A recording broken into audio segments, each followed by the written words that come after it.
I need to cut that off, put on the new one with some bolt cutters.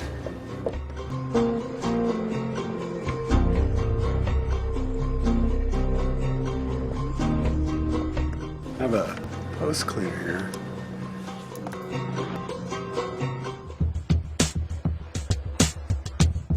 We're going to have to cut back approximately that far so this clamp can go on.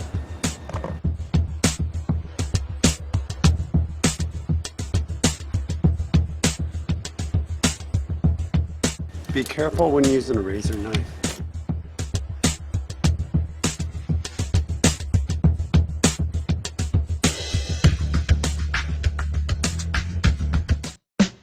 Peel back.